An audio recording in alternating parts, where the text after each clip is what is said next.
নমস্কার, বাসন্তী kitchen and village food থেকে সবাইকে স্বাগত জানিয়ে আজকের আমি বানিয়ে দেখাবো দুধ পুডিং।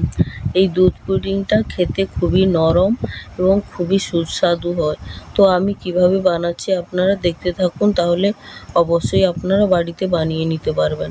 তার জন্য আমি দেখুন প্রথমেই গ্যাসের মধ্যে একটা কড়া বসিয়ে দিলাম, আর কড়ার মধ্যে আমি দিয়ে দিচ্ছি 500 গ্রামের মতো লিকুইড দুধ। তো আপনারা এই দুধটা পাউডার মিল্ক দিয়েও বানাতে পারেন। তো আমি এখানে খাঁটি লিকুইড দুধ নিয়েছি। তো এই দুধটাকে জাল করে করে আমি 500 গ্রামের হাফ করে নেব। দুধটা যত গাঢ় হবে তত খেতে আরও সুস্বাদু লাগবে। তো এখানে আমি আগার আগার পাউডার ব্যবহার করব না, এখানে আমি কর্নফ্লাওয়ার দিয়েই এই দুধ পুডিংটা বানাবো। তো আপনারা দেখতে থাকুন, তাহলে অবশ্যই বুঝতে পারবেন। দেখুন ঘন হয়ে গেছে আর দুধটা হাফ হয়ে গেছে পুরো।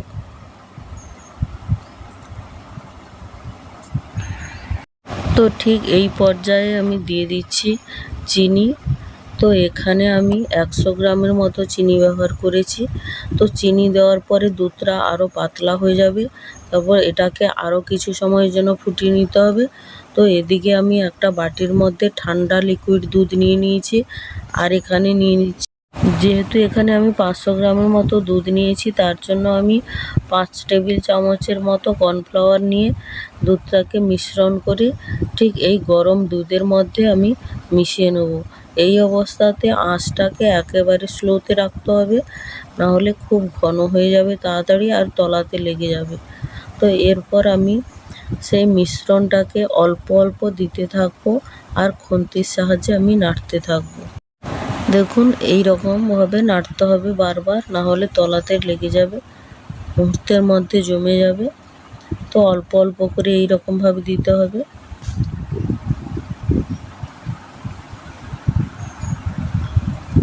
তো দেখুন কতটা ঘন ভাব চলে আসছে।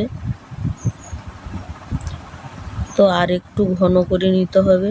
তো আঁচটাকে এই অবস্থাতে একেবারে স্লোতে রাখতে হবে, আর এই রকম অনবরত নাড়তে থাকতে হবে।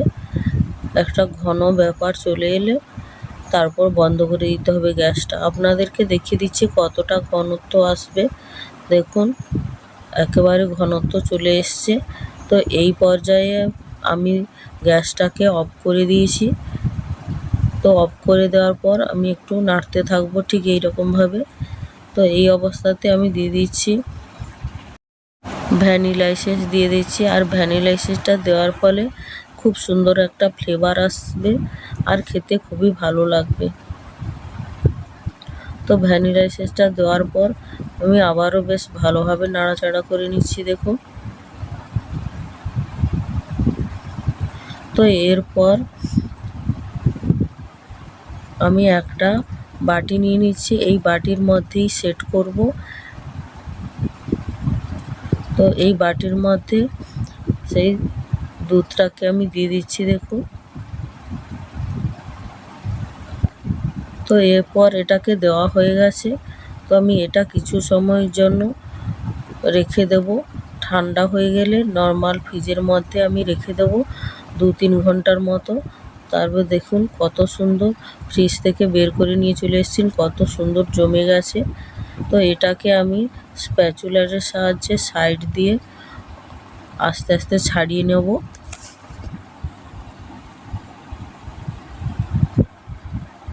আস্তে আস্তে ছাড়িয়ে নিলে এটা বাটি থেকে সহজেই উঠে আসবে আর ভেঙে যাবে না। তাহলে এরপর একটা প্লেটের মধ্যে নিয়ে উল্টে নিচ্ছি। দেখুন,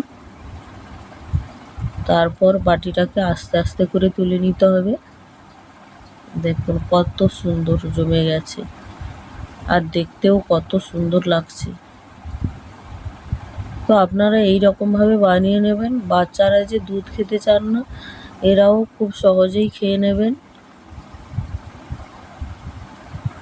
আর বড়রা তো অবশ্যই খাবে।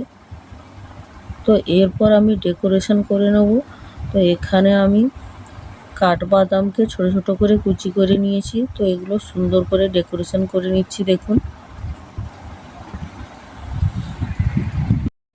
তো এরপর মাঝে একটা চেরি দিয়ে দিচ্ছি, আর কত সুন্দর দেখতে লাগছে দেখুন। তো আপনারা এই রকমভাবে বানিয়ে নেবেন, বাড়িতে খুব সহজেই বানানো হয়ে যাবে। কোনো অতিথি এলে তো মুহূর্তের মধ্যে হয়ে যাবে। তো এরপর আমি বেশ সুন্দর করে এটাকে ছুরির সাহায্যে কেটে নেব। কেটে আপনাদেরকে এক পিস আমি দেখাচ্ছি, কত সুন্দর নরম আর তুলতুলে নরম হয়ে গেছে।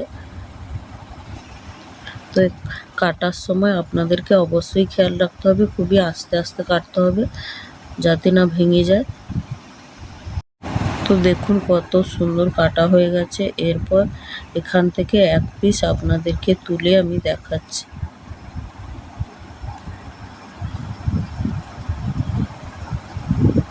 তো এই রকম আস্তে আস্তে করে তুলে নিতে হবে। তো এই রকমভাবে তুলে আমি একটা প্লেটের মধ্যে নিয়ে নিচ্ছি। দেখুন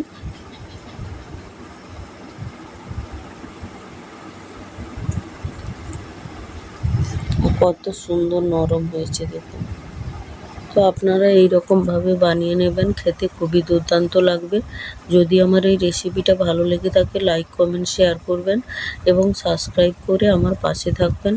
ভালো থাকবেন, সুস্থ থাকবেন। দেখা হচ্ছে আবারও কোনো নতুন রেসিপি নিয়ে। নমস্কার, টাটা।